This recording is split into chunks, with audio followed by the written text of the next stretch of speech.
A very good afternoon to all of you. Welcome back to the webinar series Sustainable Biosolutions 2020. Today we will have Dr. Vignesh from IIT Madras who will be talking about tissue engineering. Can we play God? Now before we begin with the session, we would like to have a short introduction about ourselves. I am Dr. Viraj Gala and I represent biomol.in. Biomol.in, it's an online portal for laboratory, life science and diagnostic products. We have 1 lakh plus products from 150 plus brands and across 100 plus categories, mainly chemicals, glassware, lab equipments, lab consumables, all kinds of reagents and even lab services.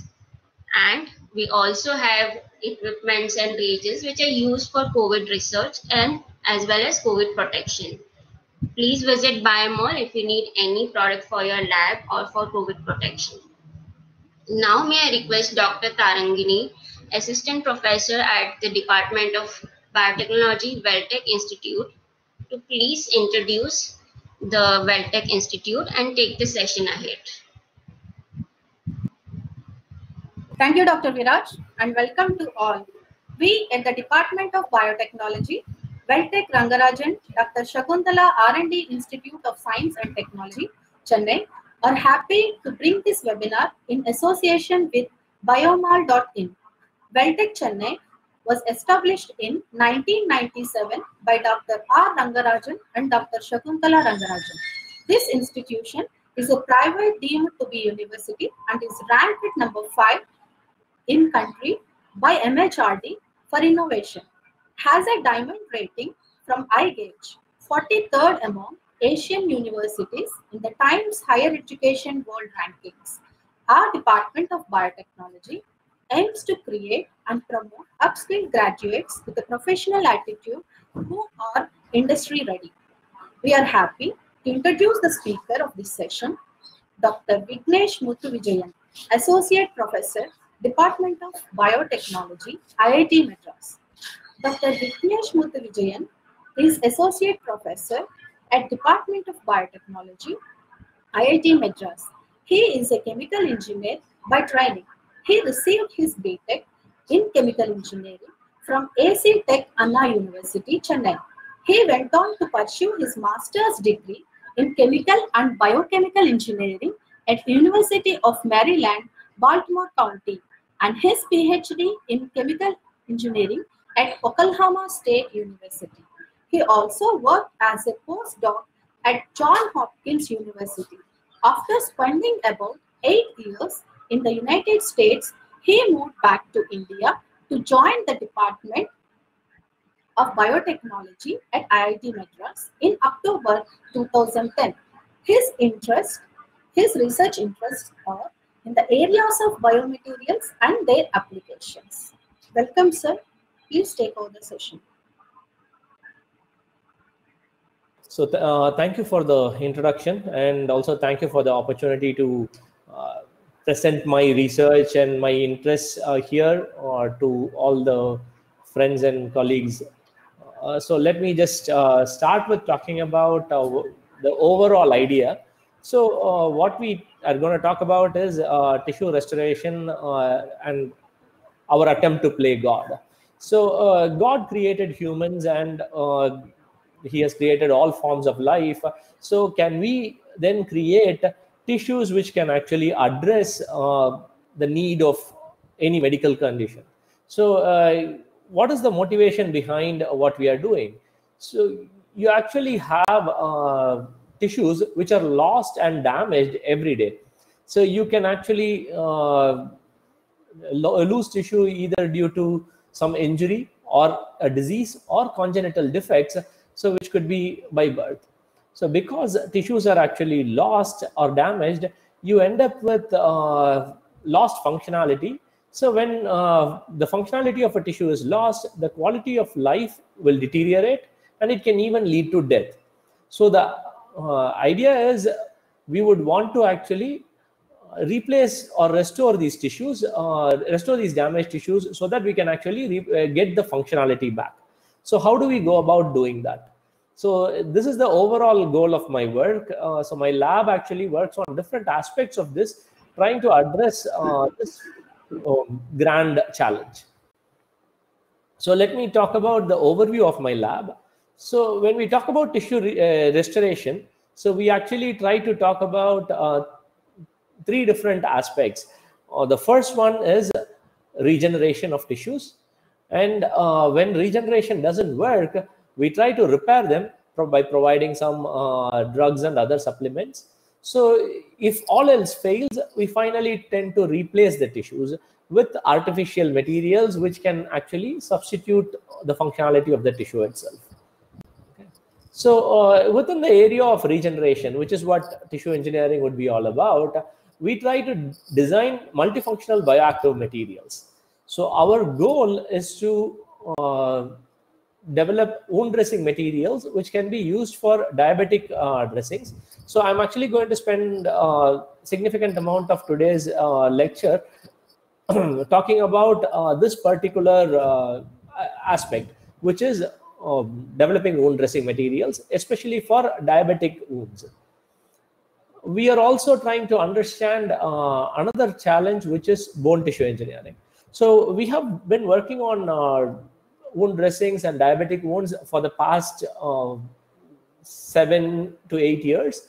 So we have gained a lot of understanding on what types of materials have what properties and how we could extrapolate these properties for certain specific applications. So based on that, we have now started to work on bone tissue engineering applications. So although I would not be talking about bone tissue engineering applications specifically in this lecture, we can, if you have any queries at the end of the seminar, you can ask them and I'll try to address them to the best of my abilities. So other than developing these materials for wound dressings and bone tissue engineering, we are also interested in addressing one of the grand challenges in tissue engineering. So when it comes to tissue engineering, the artificial tissues lack a vascular network. So in your natural body, your tissues have vascular network. Does anyone know what is the use of a vascular network? Why do we need a vascular network in tissues? You can type in your answers on chat. I'll just wait for 30 seconds.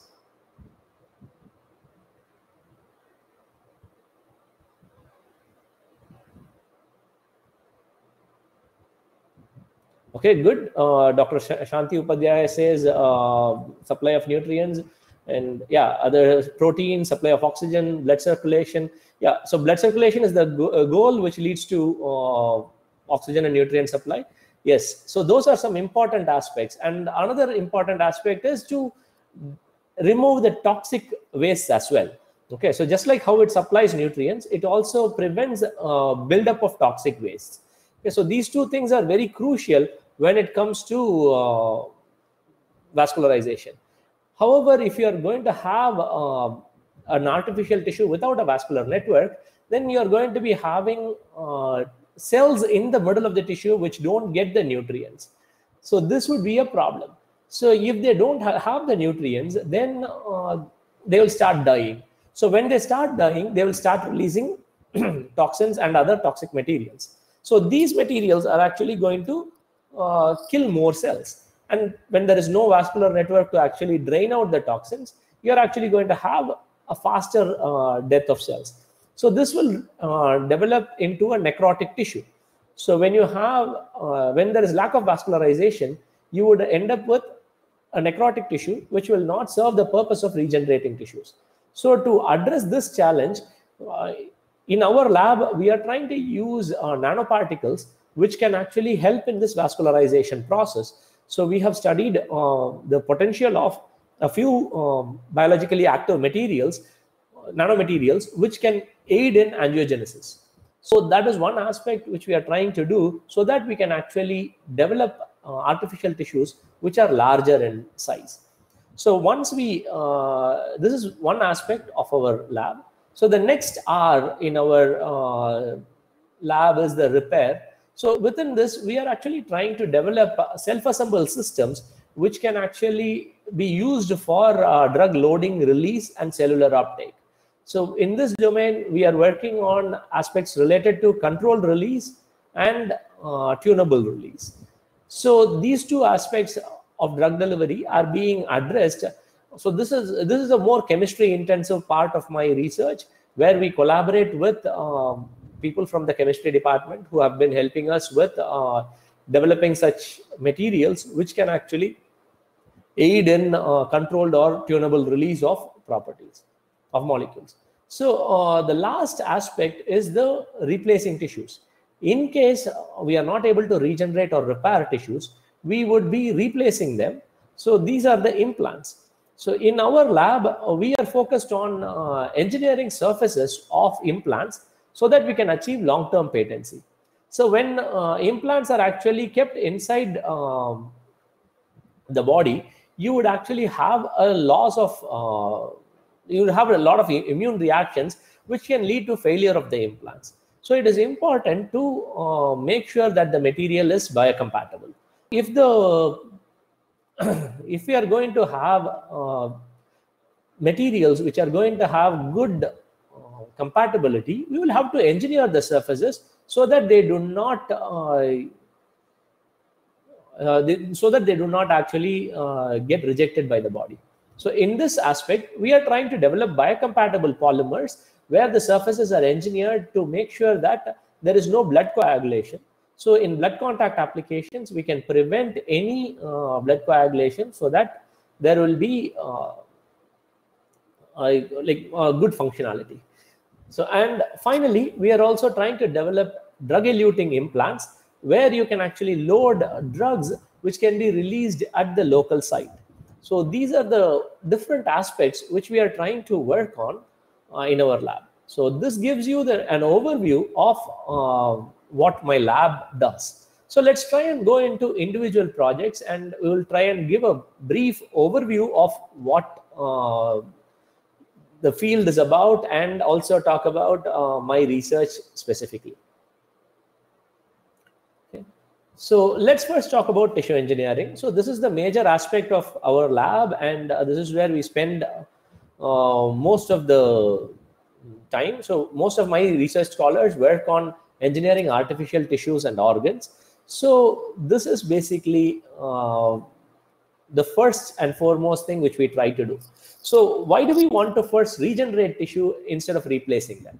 The goal is simple, right? So nature is always the best. So whatever you have, the natural tissue you have has the best functionality. Developing something which is artificial is going to be a stopgap arrangement. So if you can engineer artificial tissues in a way that it helps in regenerating the natural tissue, then that would actually be the best thing. So that is where tissue engineering comes into play. So let's see what tissue engineering is. So, so some of you might be surprised to see the slide I have here, but the reality is the term of tissue engineering is actually new. Right, so the terminology probably started only around end of the 1980s and early 1990s. However, the idea itself is very old. So the references of such ideas have existed for a long time. So the images I have here are Hindu mythological creatures or gods. So they are built based on Hindu mythology. So if you're looking at this, so if you talk about Lord Ganesha, the xenograph is basically the imagination which the people had at that time. So having an elephant's head on a human body is an idea which is basically what xenograph is today. So these kinds of ideologies have existed not just in Hindu mythology, in other mythologies as well. So you would actually be very surprised to see every culture actually has such mythological creatures which resemble, which have a lot of similarities as well. So for example, the Al-Buraq, which you see here in the first image, is an Islamic mythological creature. So you would find that it has eerie similarities with Kamadhenu, which is a Hindu mythological creature.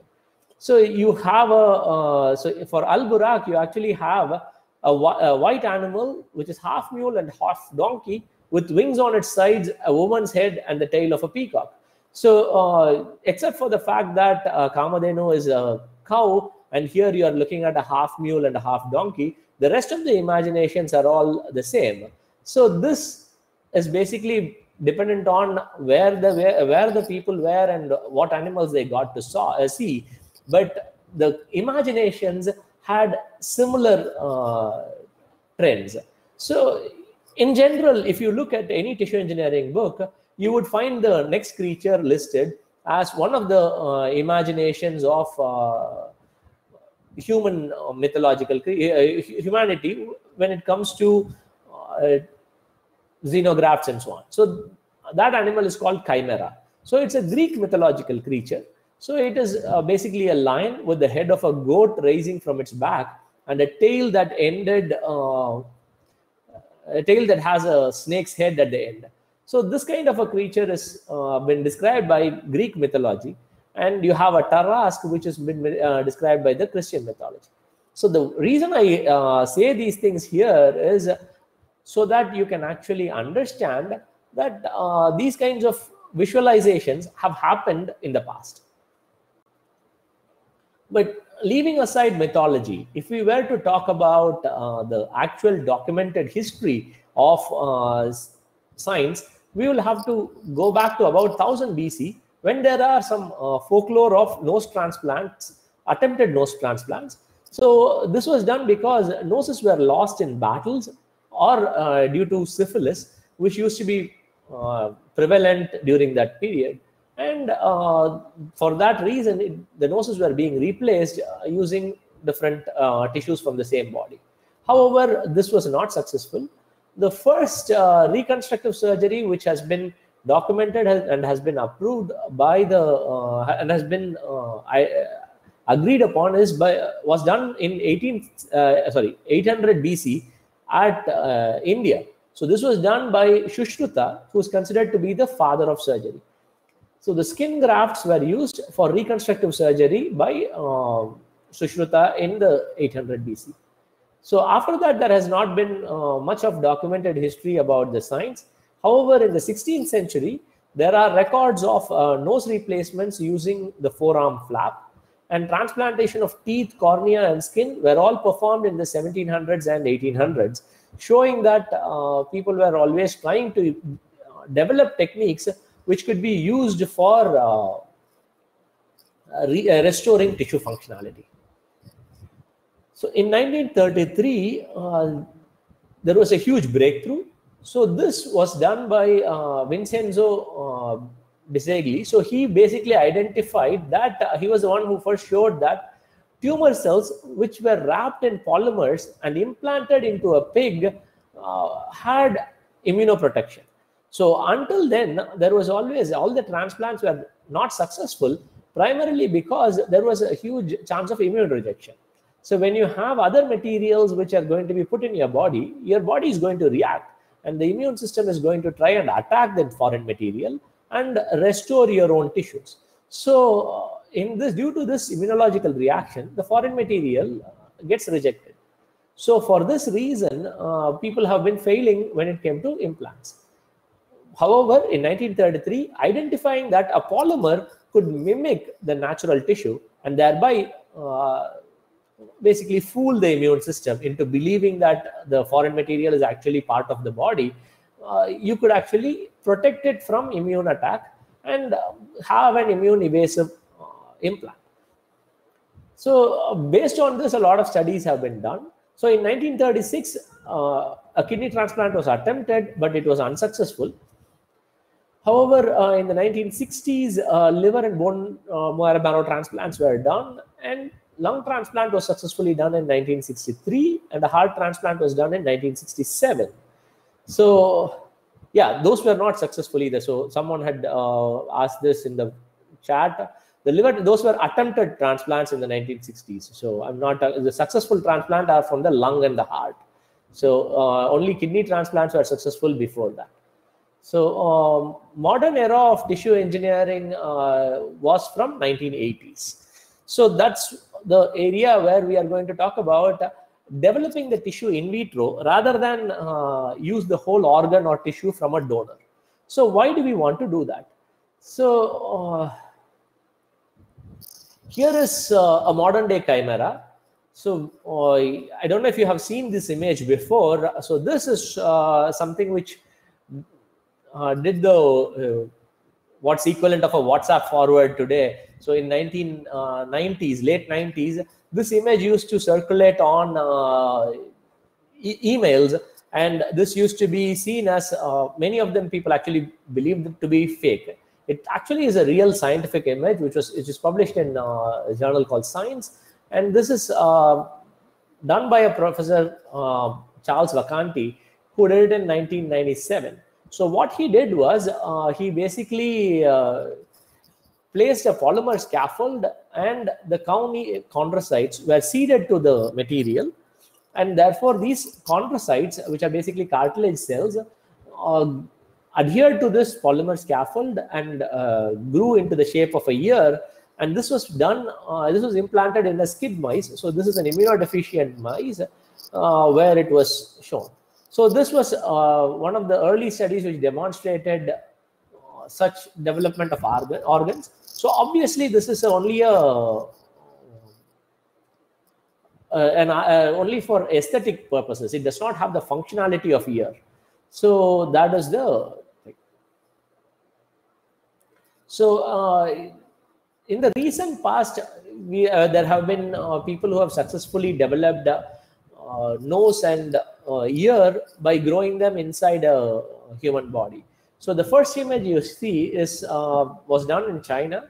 So what happened was this person lost his nose in an accident, and for reconstructive surgery, they grew a nose on his forehead by placing polymer scaffolds, and then eventually this nose which was grown on the forehead was used to replace the original nose which was damaged in the surgery, was damaged in an accident. So the other image is that of a person who had a forearm, had an ear made in the forearm.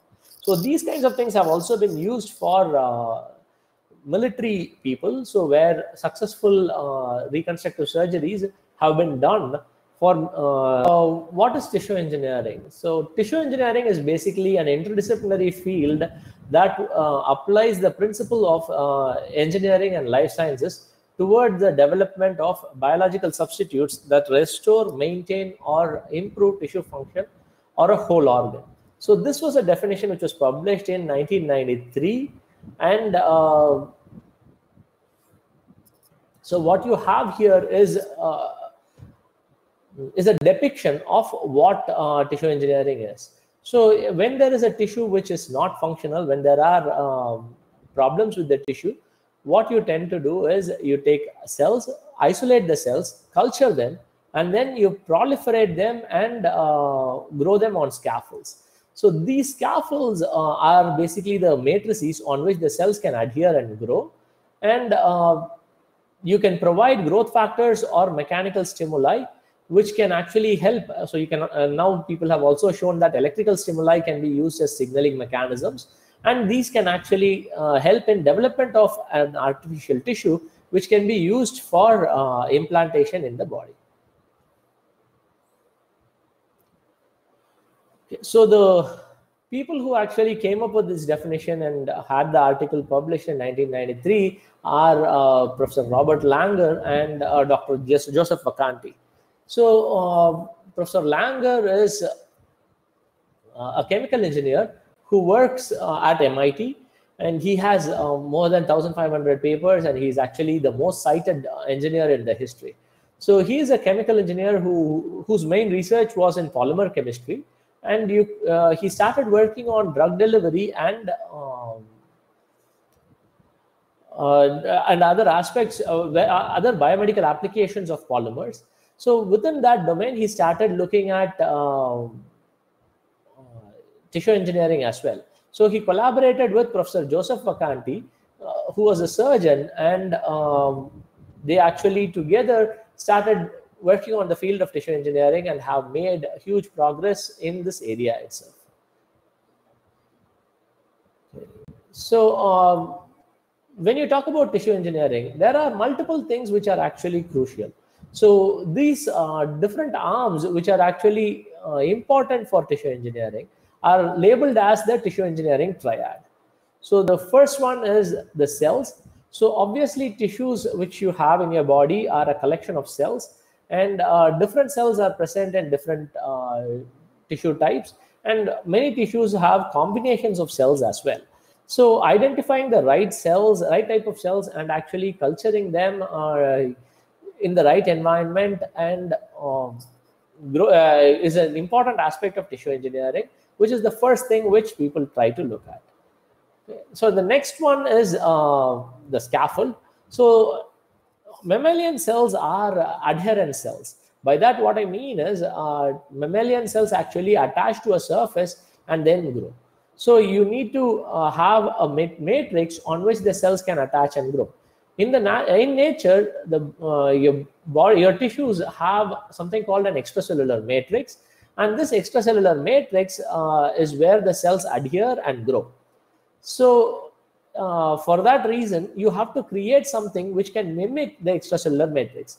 There are many strategies which are used. People use either proteins, polymers, carbohydrates, and so many other materials. So people have also tried to use extracellular matrix directly by actually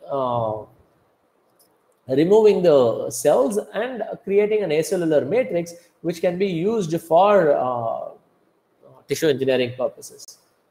Okay. So the last aspect is the signals. So what people do is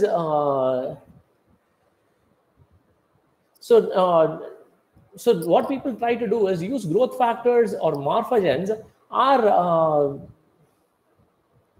use other physical signaling mechanisms like electrical or mechanical signals, which can be used to stimulate tissues and to do the I'm sorry. So and to develop these tissues. So these three aspects, which are the cells, scaffolds, and signals, are the ones which are actually used together to successfully develop tissues for tissue engineering triad.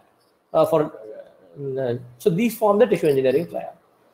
So with this background, let's see what my lab is focusing on. The tissue regeneration is basically the first arm of our research. So I'll talk primarily about developing materials for diabetic wound dressings. So in the aspect of where we try to look at regenerating tissues. So diabetic wounds are slow non-healing wounds which can eventually lead to foot ulcers and can cause amputations. So the current treatments for diabetic wounds are actually about regular gauze dressings, antimicrobial dressings, or bioactive dressings. So the regular gauze dressings are the ones which where you just use antimicrobial ointments and use a cotton and a gauze dressing. Or you could have something a little more sophisticated, which is an antimicrobial dressing where you have a matrix on which these antimicrobial molecules are loaded and can be released so that you can treat infections which can cause a lot of complications. So these antimicrobial dressings prevent these complications caused by infections. So the last option, which is not very commonly practiced, is using the bioactive wound dressings. The reason it is not commonly practiced, especially in a country like India, is it's expensive. So it can be quite expensive to purchase these bioactive wound dressings, which can actually accelerate the healing process. And for that reason, people try to usually use either a gauze dressing or an antimicrobial dressing and create an environment which is infection-free and hope that our natural wound healing mechanisms would take over and heal the diabetic wounds. So it can be successful in some cases. However, in many cases, this kind of a treatment doesn't really address the problem, especially in cases of diabetic wounds, which have some failings when it comes to the mechanism of healing itself. So the current research focuses on using growth factors or stem cells. So most research, so this is not the research I'm talking about from my lab. So in general, if you were to do a literature survey on developing wound dressings, you would have some of the best research focuses on growth factors and stem cells. However, developing such materials will be expensive and will not really address the problem.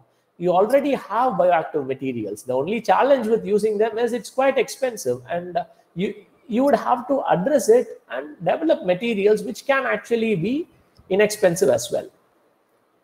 So our objective within this is to develop multifunctional bioactive dressings that are effective and economical.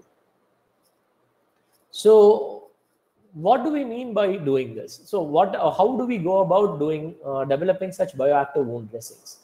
So we first have to select a base material. See, any wound dressing you are looking at, you are going to have multiple things which are multiple properties which are going to be required for the base material.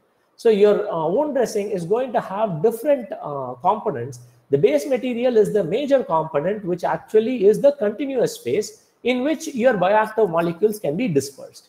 So this continuous phase will act as the extracellular matrix, or will mimic the functionality of the extracellular matrix as well.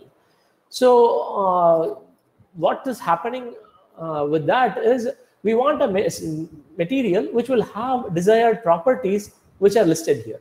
We want the material to be biocompatible and non-toxic, which that I mean it cannot be cytotoxic, it cannot kill cells. Cells should actually be able to survive in the presence of this material, and it should also not trigger serious immune responses, because those could actually cause problems when it comes to the rejection of the material itself. So the next, you also have to look at materials which can help in adhesion of cells. So if you are looking at a bioactive wound dressing material, so you want the material to actually promote cell migration, adhesion, and proliferation, which would help in healing of the wound. So for that reason, you actually have to use a material that will support the cell adhesion and proliferation. So another desired property is good swelling abilities.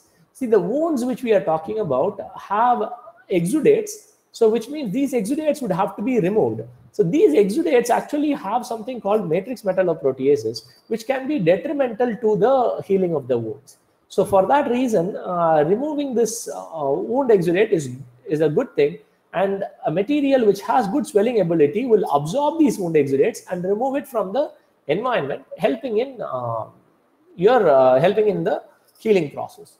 So the last aspect which we were interested in is for it to be inexpensive as well, because the ultimate cost of the material is going to be significantly dependent on the base material, because that's going to be the largest component. So we would want to use something which is inexpensive. With these ideas in mind, we decided on developing the wound dressing materials using carbohydrate polymers. So the carbohydrate polymers which we have been working on are chitosan, isabgol, and conjuglucomannan. So these are the three materials which we have been working on. So chitosan was the first one we started working on, simply because there has been a lot of established literature on chitosan, whereas isabgol and glucomannan are relatively less explored. So from starting off with chitosan, we then moved on to studying isabgol and glucomannans. Okay. So with this base material, we wanted to add bioactive molecules which can be used for combinatorial treatment. So again, our focus was to identify inexpensive bioactive molecules which can help in this combinatorial treatment. So we wanted to know which properties we had to target. So we figured that we will do a lot of literature, try and identify major factors which were limited in diabetic wounds, in diabetic wound healing process. So we realized that there are more than 100 different things which affect the diabetic healing, and it can actually be detrimental to the system. So what we did was we shortlisted 5 major factors The first one was impaired collagen deposition. So in a diabetic wound, so the collagen which is required for the wound to heal is not deposited at the rate at which a normal wounds would see it. So this causes a lot of problems and results in delayed healing. So we decided we will use collagen precursors that can actually help in improving, in addressing this impaired collagen deposition. Next issue we identified was delayed angiogenesis. So because angiogenesis was a problem in diabetic wounds, we said that, okay, we will load proangiogenic moieties to these base material and help in the angiogenic process as well. And then the next aspect was increased ROS levels. So the reactive oxygen species levels in diabetic wounds are significantly high, which causes serious damage to the tissues. So to avoid this, we decided to use antioxidant molecules which will remove the ROS and thereby help in the healing process. So the next aspect is prolonged inflammation, which is one of the major limitations when it comes to diabetic wounds. So the inflammation phase is quite long and it does not go into the next, which is next phase of wound healing. And this leads to serious complications when it comes to diabetic wounds. So for that reason, we had to use anti-inflammatory molecules. And we also understand that infection is a serious problem. So we wanted to incorporate antimicrobial activity to the base material itself. So this is the aspect which we are currently working on. So by combining these 5 properties, we expected to help in achieving accelerated healing. So this is the overall hypothesis of the work.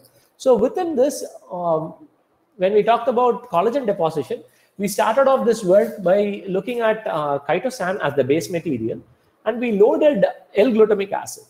So proline, which is a component of collagen, can be used for improving collagen deposition. However, proline is more expensive than glutamic acid.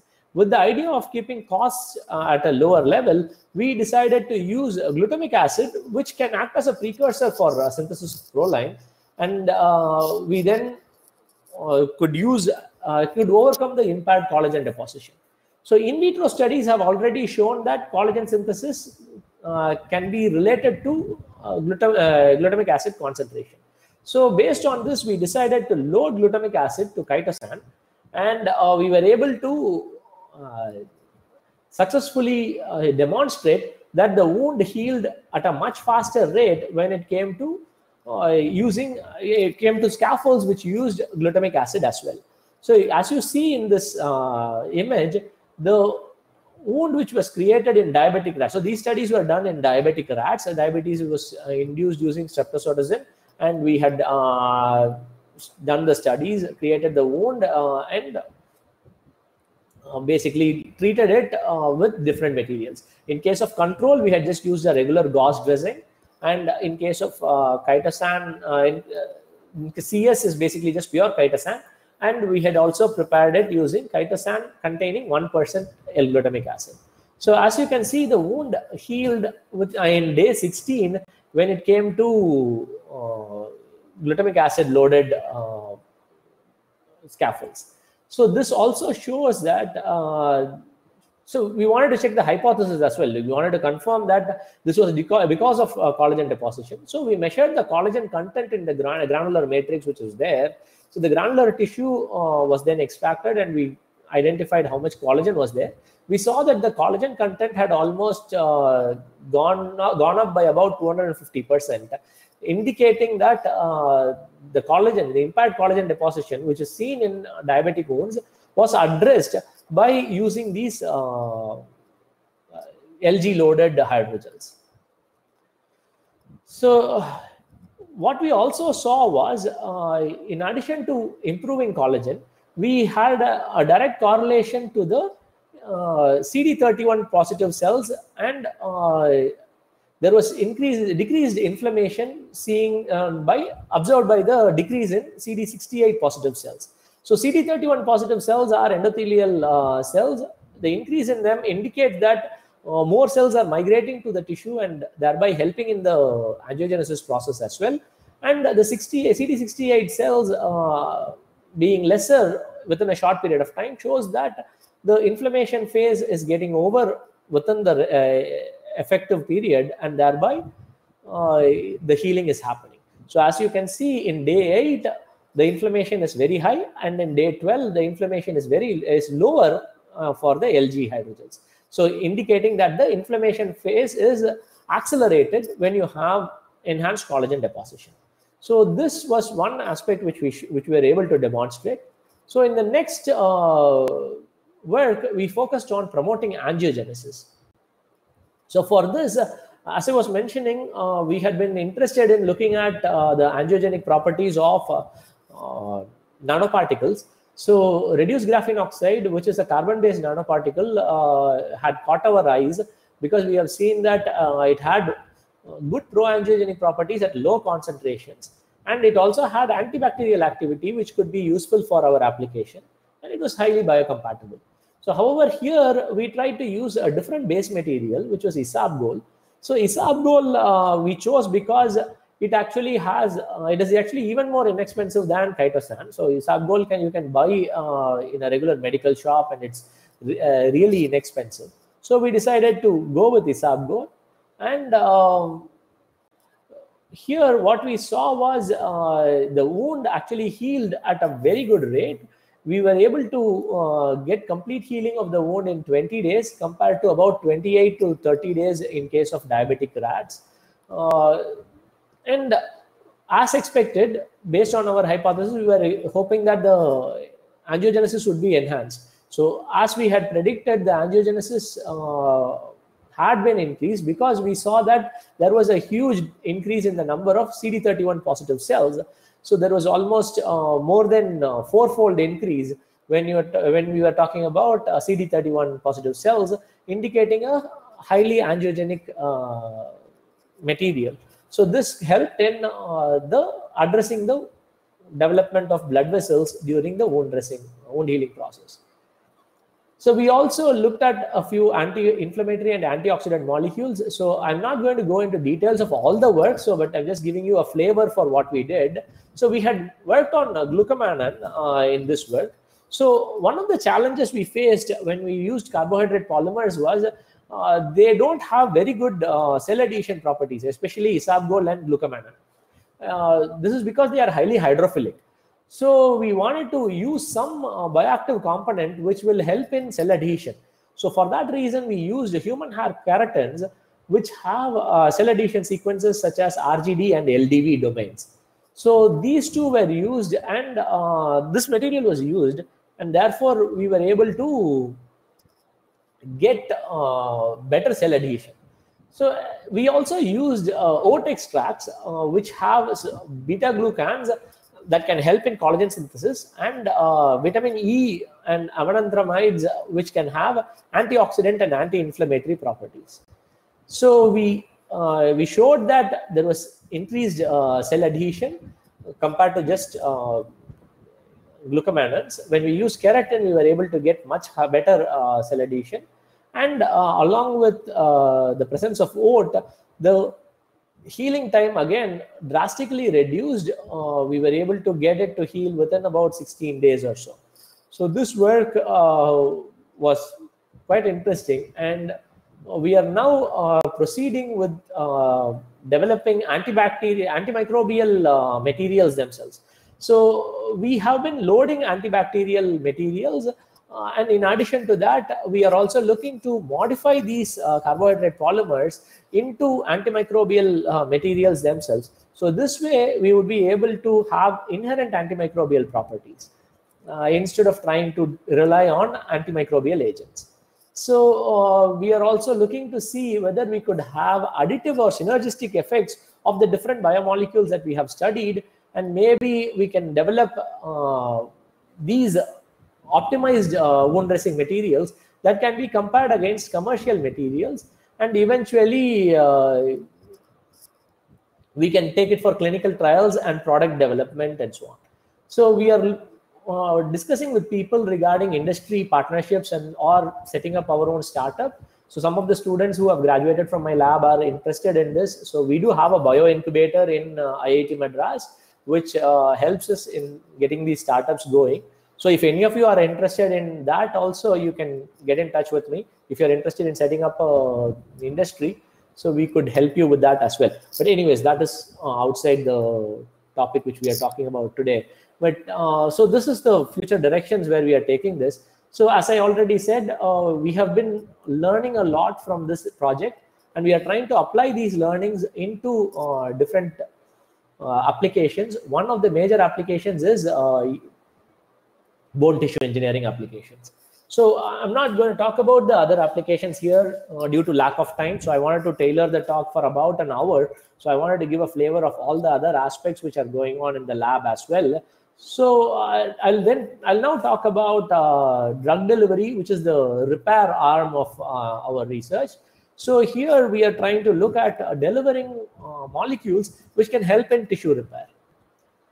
So when we talk about controlled drug delivery, it is basically the delivery of the drug at a rate or a location which is dedicated by the needs of the body or the disease state over a specified period. So by that, what I mean is when you are delivering a drug, it cannot be done exactly the same way for all kinds of conditions and for all kinds of patients. We will have to figure out mechanisms which would actually make sure that the drug reaches the site of action at the rate we need to deliver it. So that is the focus of our work. So when we are talking about controlled delivery, there are two aspects. One is controlling the rate or time in which it is being delivered.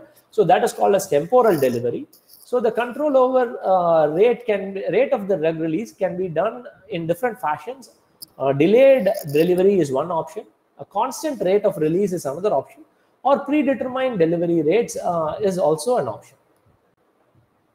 You can also have spatial delivery where you control the location of the drug release.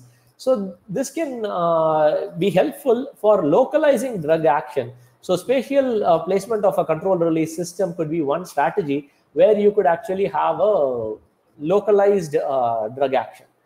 So this would be a scenario where the release system is placed near the tissue, disease tissue or the organ. Thereby, you actually prevent any side effects in other regions. So the drug is released only to the region where the action is necessary. So the other more sophisticated strategy is to have something called targeted drug action. So where you try to deliver drugs to a particular target cell type by either active targeting or passive targeting or so on. Okay, so we are working on different aspects here as well. So I'll just give a small overview of what we have been doing. So obviously combination of these can also be done. So when you're talking about types of release, when it comes to regulating the rate, so this is how the release profiles can look. Your drug release, which you see here, the graph you see here is called as the ideal sustained release. So what you want is the release to happen at rapidly initially, and then you have the rate of release is going to be the same over a period of time.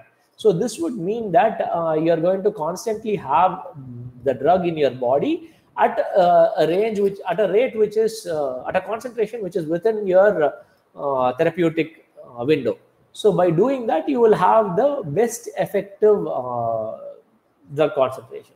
However, this ideal sustained release is not practical. It will not happen. Most of the scenarios which you see are immediate release, where the drug gets released immediately and then gets metabolized and is released from your body. You could also have repeat action. So repeat action is where the drug itself releases at different time points, or it could be a scenario where you are taking the tablets or some medicine at different time points, which releases the drug at different time points as well.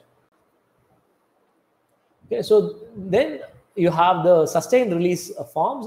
So where you have something which is not the ideal sustained release, but it is similar to that. So where you have your concentration starting to decrease at some point, but it will be a slow decrease in concentration. Thereby, you will have a longer period of time during which the concentration is within the therapeutic window. So what we saw earlier was the temporal delivery. So when you're talking about spatial delivery, we'll take an example of tumor, right? So the image shown here, the red is a tumor, and when you're trying to deliver an anti-cancer drug, what would happen is it can go to any part of your body. So that's not the most effective way of delivering your drug. This is systemic delivery, where the anti-cancer drug can actually act on different parts of the body and thereby cause more toxicity and other complications to your body. Ideally, what you want is the drug to reach only the cancer. So this systemic delivery will also come up with another problem, right? So you need a particular concentration in your site of action. Only then you will be able to kill the cancer. So this would mean you would have to give a very high dosage so that the required concentration reaches the tumor. So this would not be a good idea. So for that reason, you usually try to go with targeted delivery. So in case of targeted delivery, you try to develop the delivery vehicle in a way that it will target only the cancer tissue and the drug is delivered only to the cancer tissue. So thereby the rest of the body does not get affected by the strong drugs which are being used. And you can also operate with, you can also deliver only a smaller concentration, and because it will make sure that all of it goes only to the targeted site. So considering these things, your targeted delivery is advantageous. And similarly, a sustained release form is advantageous when it comes to rates.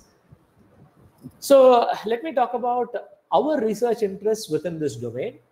So we work on something called dendrimers. So this is the project which I was saying was a little more chemistry intensive. So I collaborate with a faculty from the Department of Chemistry who helps me with the synthesis part of these dendrimers.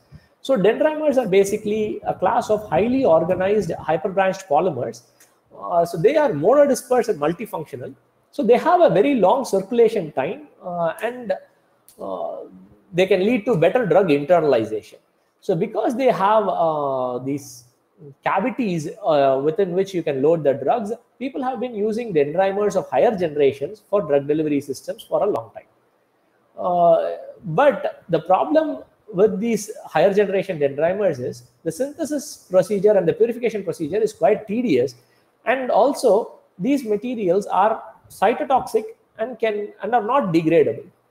Because of these reasons, we came up with our own objective where we decided on developing lower generation dendrons which can self-assemble to form structures where you could load the drugs. So thereby you use you create cavities in which the drugs can be loaded, but at the same time you are using lower generation dendrons which would have less toxicity issues and can also be removed from your body easily.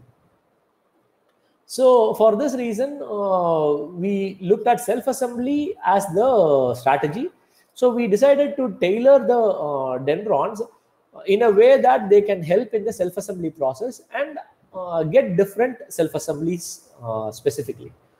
Okay. So the lower generation dendrons which we focused on first were glucose-based dendrons. So glucose-attached polyaryl dendrons. The polyaryl ethyl dendrons have been shown to be effective for different self-assembly mechanisms.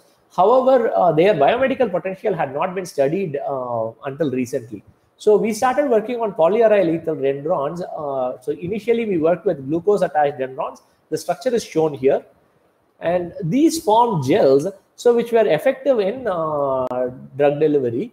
And we showed that these were not toxic to the cells, and the viability of NIH-323 cells were not affected when we had these dendrons in their presence. So we also loaded different molecules. So eosin Y and toluidine blue are actually model drugs which are dyes basically. So we use them for loading and release profiles.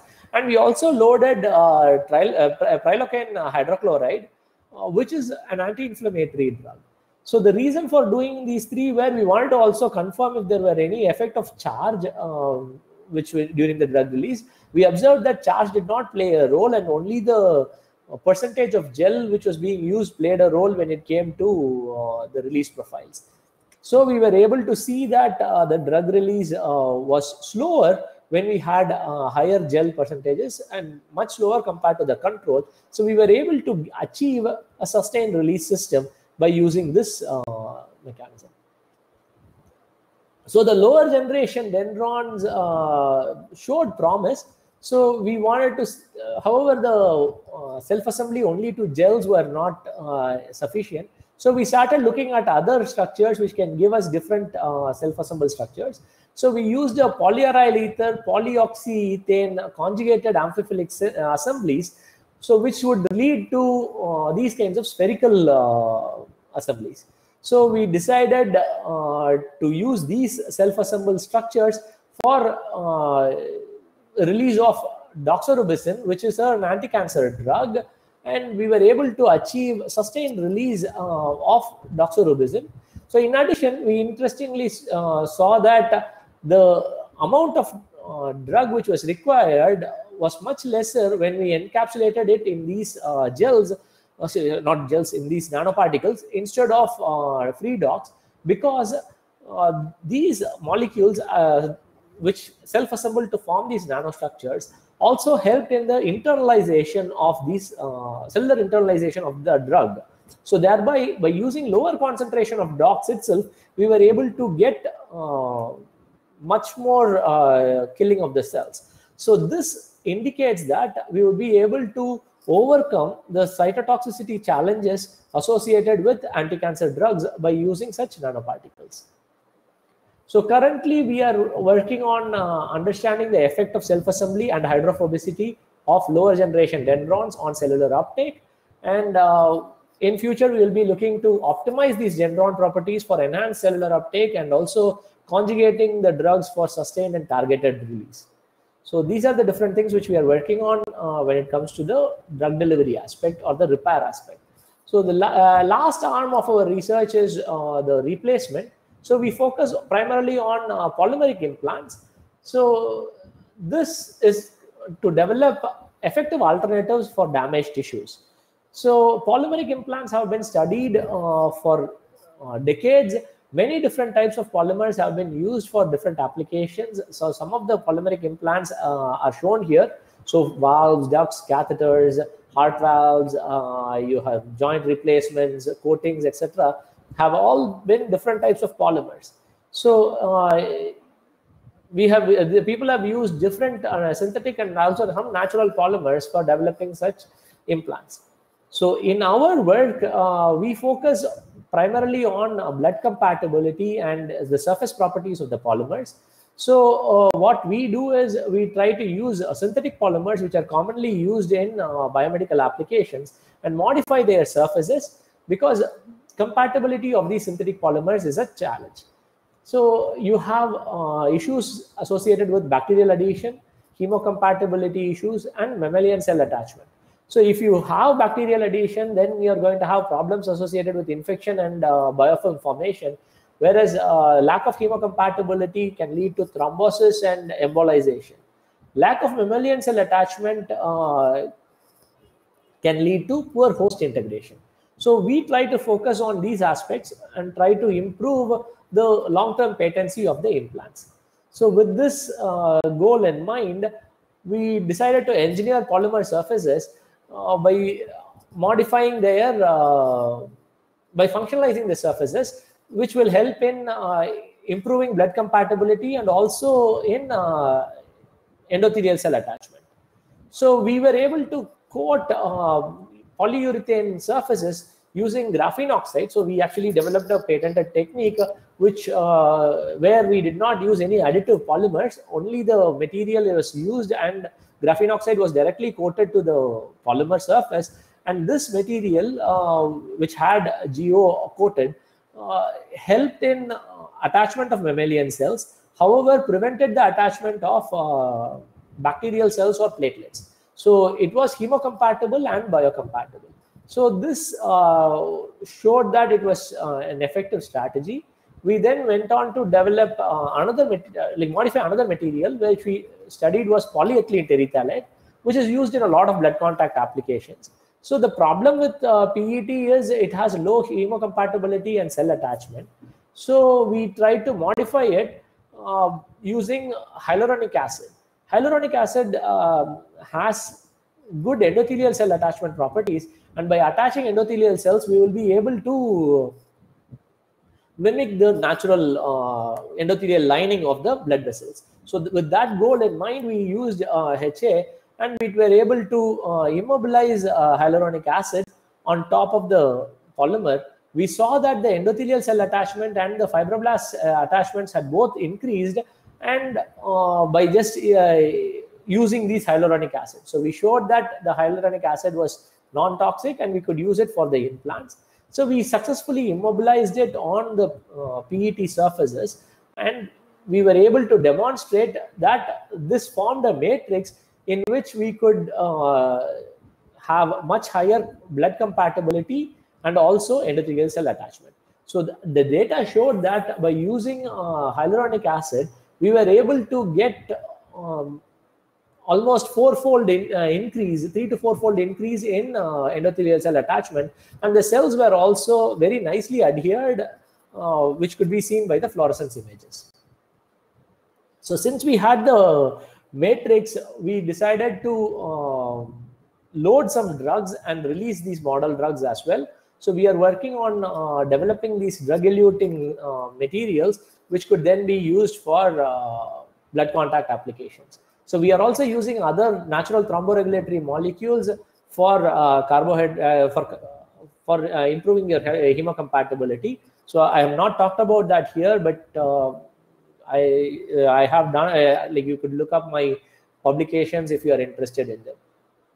So currently we are working on optimizing these matrix cross-linking and drug loading strategies to achieve controlled release. And we also want to load or conjugate clinically relevant drugs to this matrix so that we can take it for in vitro and in vivo studies in the future. Yeah, with that, I think I've come to the end of my seminar. I would like to acknowledge the lab members. So those are the members who are working in my lab. So they have contributed to all the experiments which we discussed here. I would also like to thank my collaborators, Drs. Suguna, Ramesh, Madhulika, Guhan, Prasad, Damodaran, and Sampath Kumar. So they had all worked on different aspects of this research. They have all helped me with performing many of these experiments. And I would also like to thank my mentors and the funding agencies who have been thoroughly helpful during this entire process. So which has been almost a 10-year journey now. So thank you all for listening. I hope the talk was interesting and useful.